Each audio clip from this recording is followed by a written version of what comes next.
고린도전서 9장 1절로 7절입니다. 아멘. 할렐루야. 1년 동안 잘 지내셨죠? 네, 은혜 가운데. 네. 이 성탄절을 맞이하면서 항상 제가 지금까지 성탄절을 맞이하면서 느끼는 아쉬움이 있었습니다. 그게 뭐냐면, 코로나가 오기 전에는 교회는 이렇게 마음껏 들떠 있는데 그 진정 하나님의 마음을 놓치고 있는 것 아닌가라는 아쉬움이 늘 있었고, 또 밖에 나가면 왜 그렇게 술집하고 이 호텔은 성황을 이루는지 아주 방 잡아놓고서는 밤새 놀더라고요. 이제 그런 일들을 이제 보면서 성탄의 의미를 과연 알고 우리가 그 즐거워하는 것인가 하는 그런 아쉬움이 계속 있었습니다. 그런데 이 성탄절은요, 여러분, 어떻게 맞이해야 되면 두 가지의 마음을 가지고 우리가 성탄절을 맞이해야 됩니다. 첫 번째는 무엇이냐면, 오늘같이 안타까운 날이 없습니다.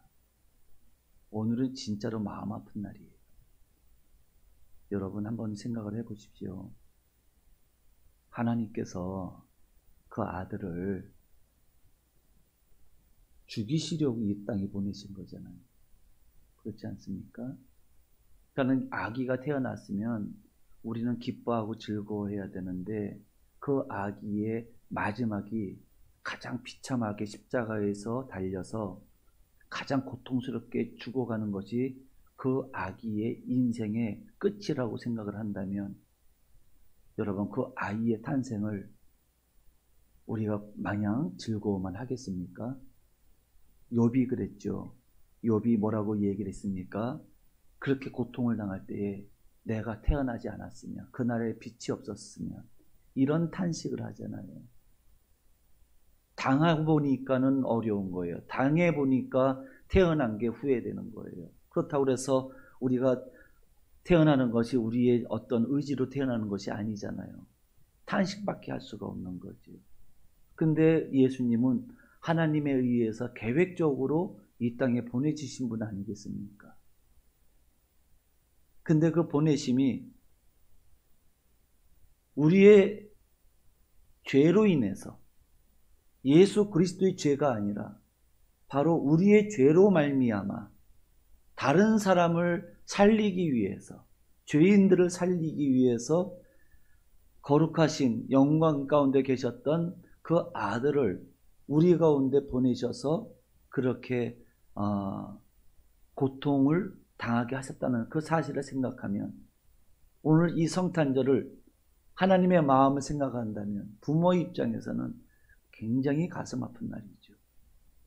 이 아이가 그렇게 태어났구나, 소위 말하는 그런 운명을 가지고 태어났구나, 이런 생각을 해본다면 성탄절은 마냥 웃고 즐길 수 있는 그런 시간들만은 아닙니다. 그렇지 않습니까?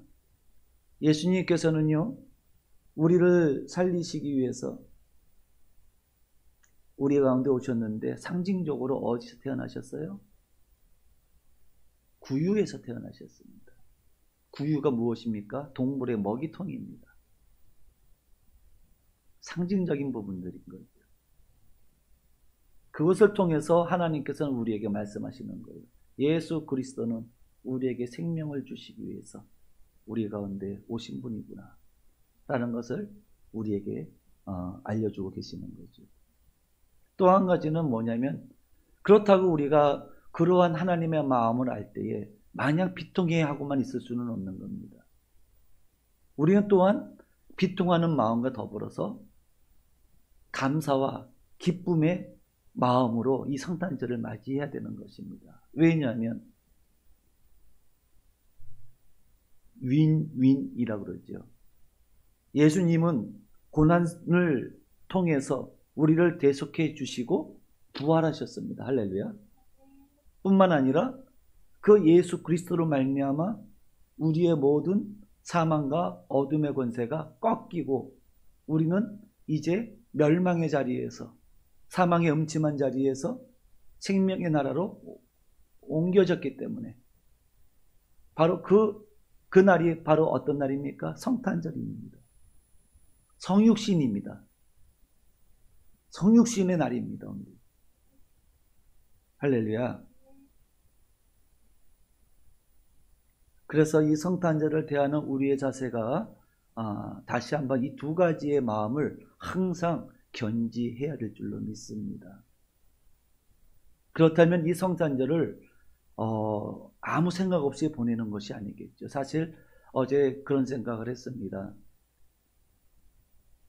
지난 주일에 금요 기도회는 없습니다라고 말씀을 드렸는데, 성탄 이브를 맞이하면서, 성탄절을 맞이하면서 우리가 어떠한 마음으로 성탄절을 맞이할 것인가, 함께 모여서 함께 조용히 성탄절을 묵상하는 시간을 가졌으면 어땠을까라는 생각도 한편으로는 해봤습니다.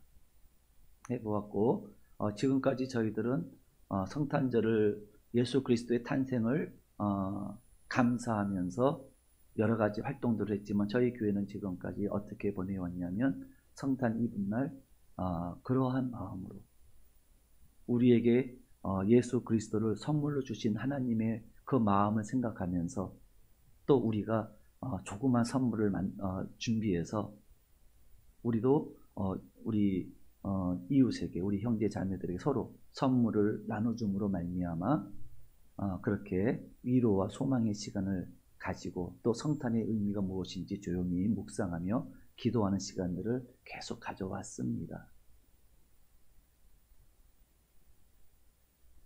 그런 것처럼 이제 이번 2021년도 성탄절을 맞이하면서 다시 한번 하나님께서 우리에게 주시는 은혜가 무엇인가?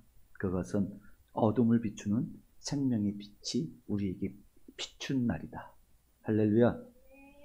그렇습니다. 여러분, 하나님께서 떠난 세상은 어둠과 고통과 사망의 두려움으로 가득 차 있습니다. 하나님께서 함께 하시지 않는 인생은 두려움 가운데 방황하게 되는 것입니다. 따라서 하나님께서 함께 하시지 않는 곳은 혼돈 그 자체인 것입니다. 반면에 하나님께서 함께 하시는 곳에는 생명의 기쁨과 환희가 충만합니다. 삶의 소망이 샘솟듯이 솟아나는 것입니다. 기쁨은요, 우리 가운데 소망이 솟아날 때 자연적으로 따라오는 게 기쁨이에요. 왜 그렇습니까? 이 세상은 하나님에 의해서 아름답게 창조되어졌기 때문에 그렇습니다. 그런데 이 세상에서 살아가는 우리에게는, 우리의 삶을 돌아보면 기쁨보다는 슬픔이 더 많고 평안보다는 두려움이 가득합니다. 정의보다는 억울함이 처처해서 그 억울함 때문에 눈물 짓고 탄식하고 울부짖는 목소리들이 얼마나 많이 있습니까?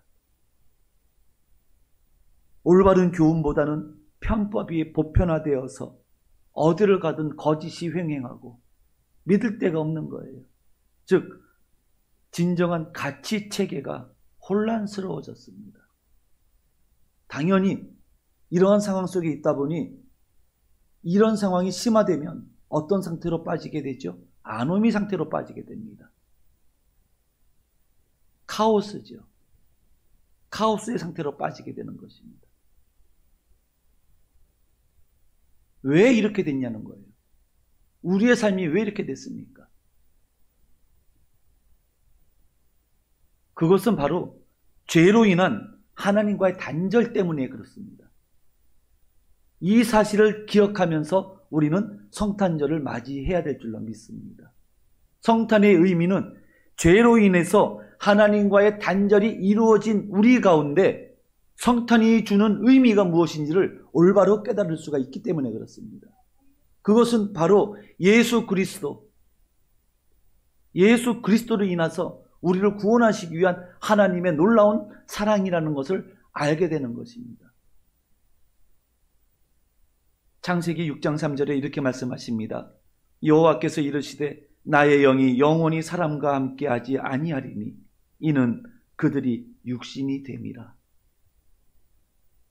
아멘. 그러나 그들의 날은 120년이 되리라 하시니라. 하나님께서는요, 하나님의 영이 영원히 사람과 함께 하지 않으시겠대. 육신되어 버렸기 때문에 단절된 겁니다. 죄로 인해서. 하나님의 영이 떠나신 거죠. 함께 하지 않으시는 거예요. 그래서 하나님께서 예수 그리스도를 우리 가운데 보내실 때 뭐라고 말씀하셨어요? 그 이름을 임마누엘이라 하리라. 하나님이 너희와 항상 함께 있으리라. 임마누엘을 말씀하신 겁니다. 떠나시는 것이 아니라 다시 우리에게 찾아오셔서 우리와 항상 함께 하시겠다는 거예요. 이것이 하나님의 창조의 원형으로 돌아가는 유일한 길인 것입니다. 믿습니까? 근데 하나님께서 창세기에 보시면 하나님의 영이 사람과 함께 하지 않으실 뿐만 아니라 노아를 제외하고는 모든 사람을 지면에서 없이 하셨어요. 자, 창세기 6장 5절로 7절에 보시면 이와 같이 말씀하십니다. 여호와께서 사람의 죄악이 세상에 가득함과 그의 마음으로 생각하는 모든 계획이 항상 악할 뿐임을 보시고 땅 위에 사람 지으셨음을 한탄하사 마음에 근심하시고 이르시되 내가 창조한 사람을 내가 지면에서 쓸어버리되. 여러분, 그렇습니다. 죄는 창조주요 생명의 섭리자이신 하나님과의 단절을 가져오는 것입니다. 죄가 그만큼 무서운 것입니다. 성경은 죄로 인한 하나님과의 단절을 거듭 말씀하고 계십니다. 오늘 이사야서의 말씀도 마찬가지예요. 오늘 1절에 보시면 전에 고통받던 자들, 그죠? 흑암에 행하던 백성들, 이것이 역사적으로 보면 어떤 일입니까? 아수르와 바벨론에 의해서 이스라엘 백성들이 철저하게 유린당하는 그러한 고통의 상황들을 말씀하고 계시는 거 아니겠습니까? 근데 어디 그것만 말씀하시는 것이 아닙니다. 이 죄는요,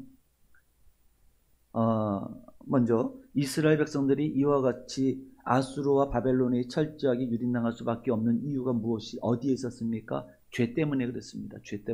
죄 때문에 하나님과의 단절이 이루어졌고, 그로 말미암아 이스라엘 백성들은요, 하나님의 보호하심이 없으면 이스라엘 백성들은 평안하게 살 수 없는 그런 나라입니다. 그런 민족입니다.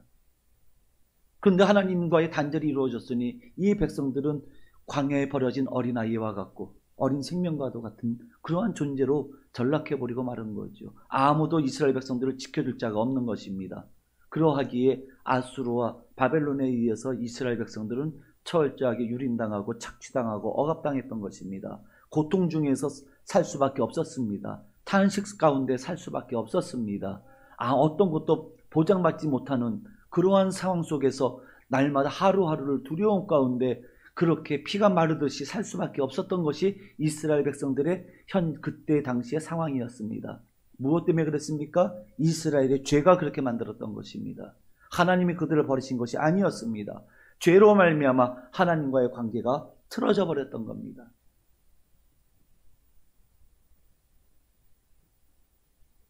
바로 이러한 것입니다. 이와 같이 성경은 끊임없이 죄로 인한 하나님과의 단절을 계속 말씀하고 계십니다. 하나님과의 단절이 오면 어떻게 되죠?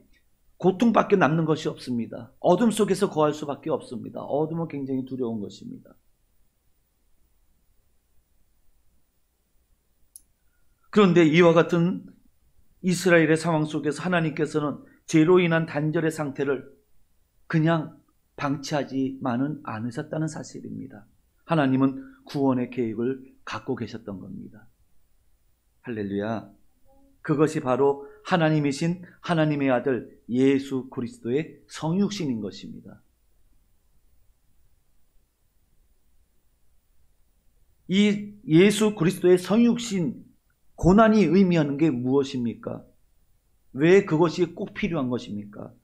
하나님은요, 우리 죄로 말미암아 죄 가운데 죽을 수밖에 우리에게 절대적으로 필요한 것이 대속이라는 사실을 하나님은 알고 계십니다.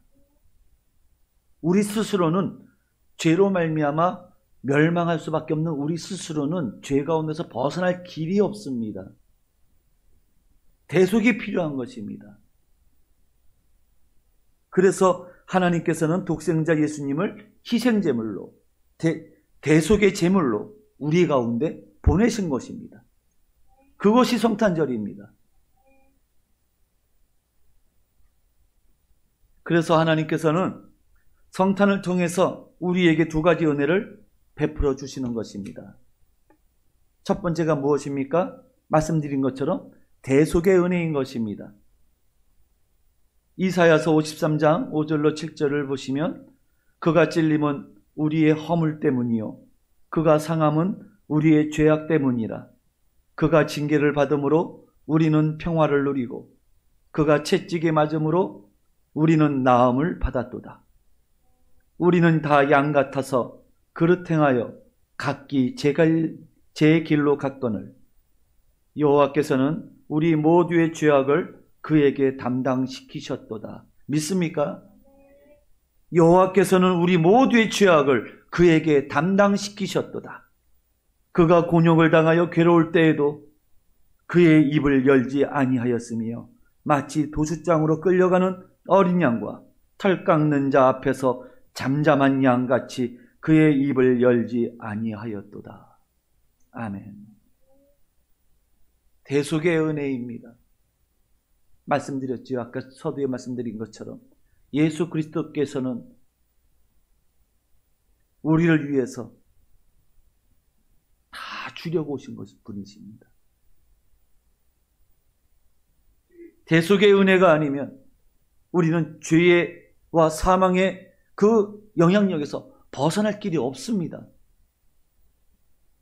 오직 예수 그리스도만이 우리를 구원하실 수 있는 유일한 출구입니다. 왜 그렇습니까? 예수 그리스도께서 대속의 제물이 되어 주셨기 때문에 그렇습니다. 할렐루야. 그러므로 예수 그리스도의 이 성탄을 여러분 우리는 가볍게 맞이할 것이 아니라 그 크신 하나님의 사랑, 그 고통을 참으시면서까지 우리를 위하여 입을 열지 않고 그 고통 가운데서도 입을 열지 않았습니다.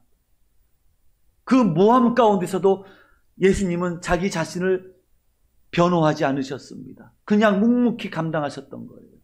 이 하나님의 사랑, 예수 그리스도의 사랑을 우리는 잊지 말고 이 성탄절에 다시 한번 하나님의 그 크신 사랑을 깊이 깨닫는 그러한 성탄절이 되어야 될 줄로 믿습니다.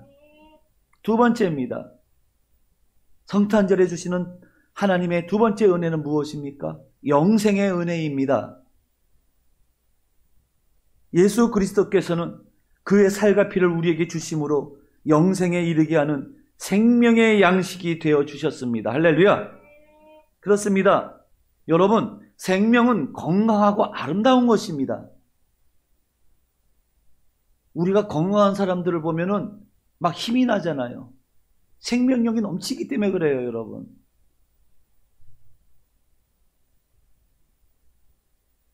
우리가 예수 그리스도의 이름으로 병의 치유를 받고 영혼의 상처를 고침받는 것은 그런 것들이 생명과는 상관이 없는 것이기 때문에 그렇습니다. 예수님은 우리에게 뭘 주시기 위해 오셨다고요? 영생, 생명을 주기 위해서요. 영원한 생명을 주시기 위해서 우리 가운데 오셨거든요.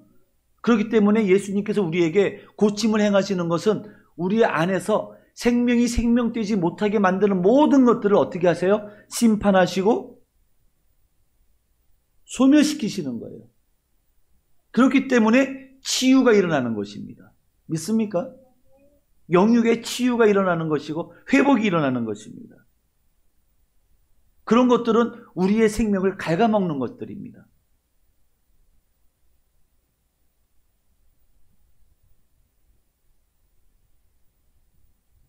죄는 우리를 파멸로 이끌지만 예수님은 죄 가운데 있는 우리를 대속의 은혜를 통해서 생명의 은혜를 통해서 생명의 나라로 인도하시는 것입니다. 할렐루야.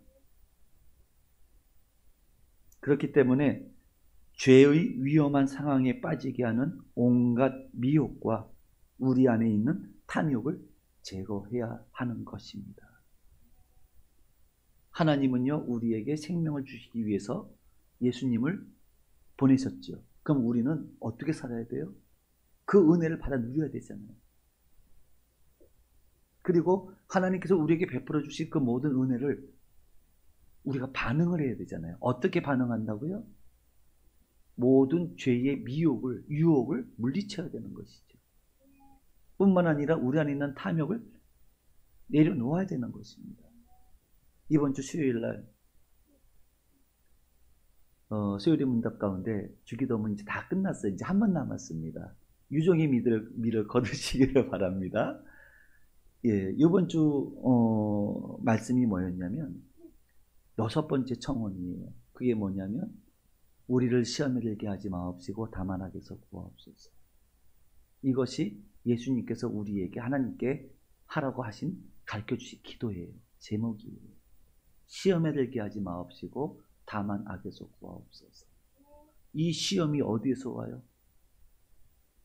시험이 어디에서 옵니까? 사단으로부터 오는 겁니다. 하나님은 우리를 시험하시는 분이 아니십니다. 야고보에서 말씀하신 우리가 하나님으로 인하여 시험받았다고 얘기하지 말라는 거예요. 하나님은 우리를 시험하시는 분이 아니라는 겁니다. 다만 중간중간에 아브라함에게 그러하셨듯이 하나님께서는 우리를 믿음이 얼만큼 성장했는지 테스트하실 뿐입니다. 여러분들 많이 들으셨죠? 시험에는 2가지 종류가 있다고요. 하나는 테스트가 있고 하나는 템테이션이 있고, 그죠? 테스트는 하나님께서 우리를 믿음을 중간중간 달아보시기 위한 과정, 또 우리가 길을 잘못 들었을 때 길을 돌이키게 하는 그러한 역할을 하는 것이 바로 하나님의 테스트이고, 사단의 템프테이션, 유혹은 뭡니까? 우리를 멸망에만 빠지게 하는 거예요. 시험에 들게 하는 거예요. 여러분 보십시오. 근데 우리가 신앙생활 하면서 저 김 집사 시험 들었어. 그래서 요새 교회도 안 나와. 이런 얘기 많이 듣잖아요. 시험이 왜 들어요? 여러분, 사단이 우리를 공격하는 루트가 2개가 있습니다. 뭡니까? 첫 번째는 우리의 상처예요. 사단은 우리의 상처를 공략합니다. 그래서 그 상처를 치유받아야 돼요. 예수님 앞에 나와서 상처를 치유받지 못한다는 건 있을 수 없는 일입니다. 그렇지 않습니까? 예수 그리스도를 만나는 사람들은 다 치유받아요. 원수가 형제로 바뀌게 되거든요. 그 얘기는, 원수가 친구로 바뀐다는 그 이야기는 무슨 얘기냐면 상처가 치유받았다는 증거입니다. 할렐루야. 그렇기 때문에 근데 사단은 어떻게 해요? 우리의 상처를 계속 공격을 해요.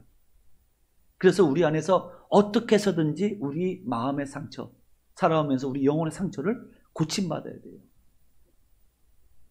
2번째는 사단이 우리의 어떤 부분을 공략하냐면 우리의 탐욕을 공략합니다.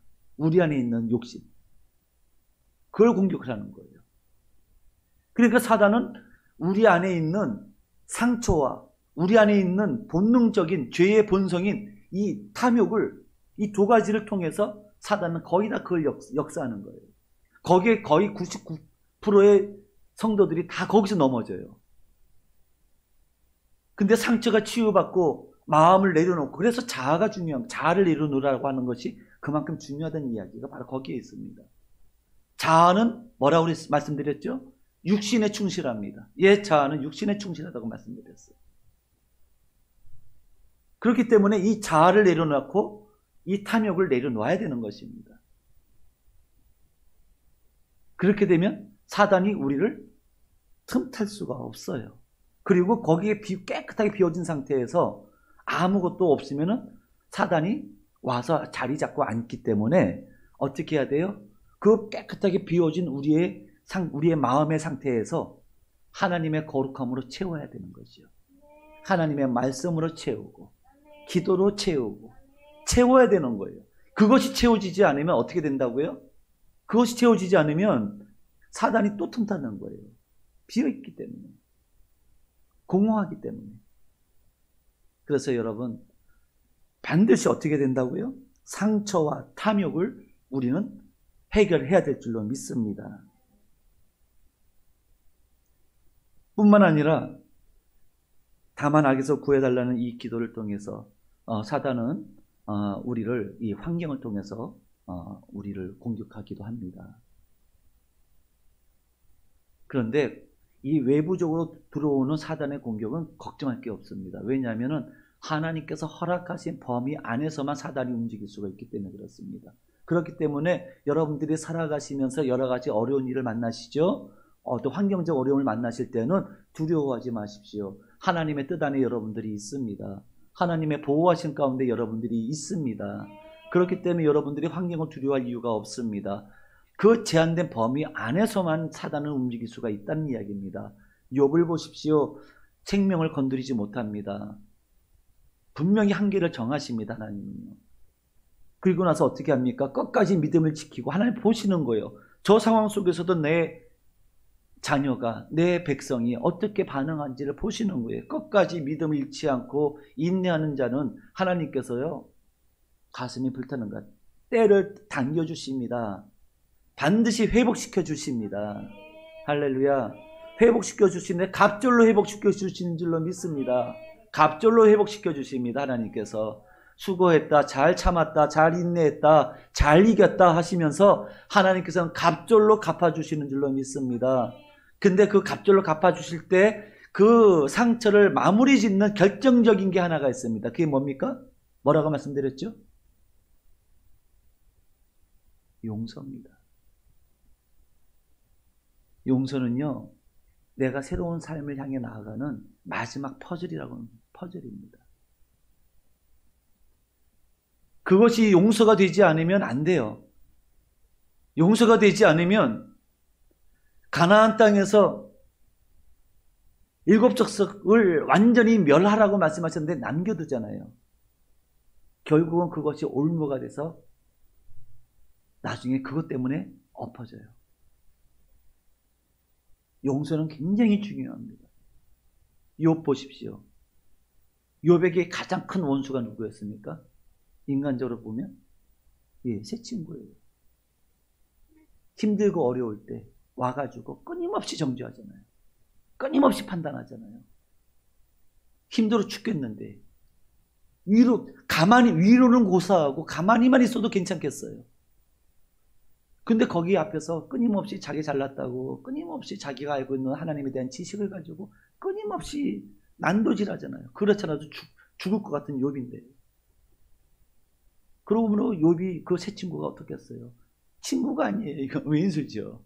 근데 하나님께서는 다 아시는 거예요. 욥에게.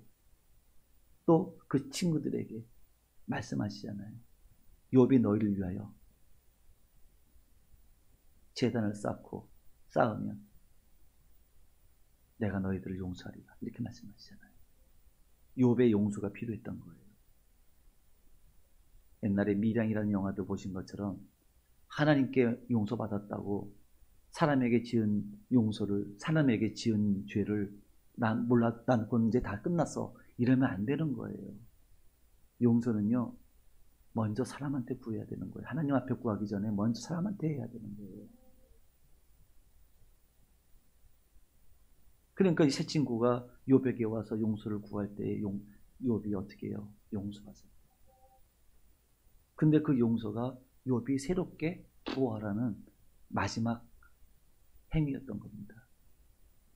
그 용서의 제단을 쌓았을 때 하나님께서는 욥에게 갑절의 은혜를 베풀어 주셨어요. 새로운 삶을 향해 나아가는 마지막 퍼즐.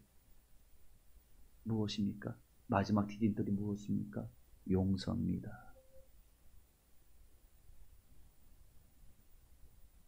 네, 다시 본문으로 돌아오겠습니다. 악에서 구해달라는 기도, 하나님께. 그러므로 환경적 어려움이 없을 수는 없겠으나 우리는 주의 길을 걸어갈 때에 사단이 우리의 환경과 우리의 심령을 공격하지 못하도록 철저하게 하나님의 전신갑주를 입고 하나님의 도우심을 구해야 될 줄로 믿습니다. 자, 이제 결론적으로 말씀을 드리겠습니다. 여러분, 하나님께서는 죄로 고통받는 우리 가운데 구원의 길을 여시기 위해서 예수 그리스도를 우리 가운데 보내셨습니다. 예수 그리스도를 통해서 우리는 생명이신 하나님과 화목을 이루게 되었고, 하나님께서 함께 하시는 은혜 가운데 이 세상에서의 악한 사단의 영향력을 이기며 살게 된 것입니다. 할렐루야. 이것이 바로 성탄의 의미인 것입니다. 여러분, 성탄은 먹고 즐기는 성탄이 아닙니다. 성탄은요, 하나님의 은혜를 생각하면서 그 은혜를 잠잠히 누리는 것이 성탄입니다. 할렐루야. 그 성탄의 그 기쁨과 그 감사를 우리 믿는 우리 형제들이 함께 모여서 함께 그 은혜를 나누고 함께 그 사랑을 나누는 것, 바로 이것이 무엇이다? 바로 그 성탄을 대하는 우리 성도의 진정한 자세여야 될 줄로 믿습니다. 여러분, 이후부터는 우리가 이 성탄절을 이와 같이 보내야 될 줄로 믿습니다. 지금 상황이 힘들고 어려울지라도 절망하지 마십시오. 성탄은 예수 그리스도의 성육신은 우리에게 표적이요, 증거입니다. 여러분, 우리와 함께 하신다는 증거예요. 우리를 구원하셨다는 증거입니다. 그래서 성탄절을 맞이할 때는 여러분들이 어떻게 돼요? 위로를 받으시기 바랍니다. 나도 다시 회복될 수 있다는 소망을 가지시기 바랍니다. 증거가 우리 가운데 있잖아요.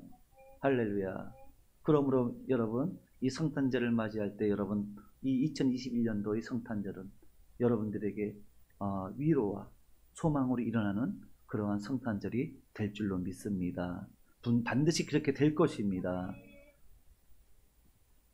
여러분들 뿐만 아니라 하나님을 경외하는, 하나님을 사랑하는 모든 주의 백성들에게 하나님의 위로와 평강이 예수 그리스도 안에서 충만하게 채워질 줄로 믿습니다. 기도하시겠습니다. 오늘 주신 말씀을 생각하면서 다시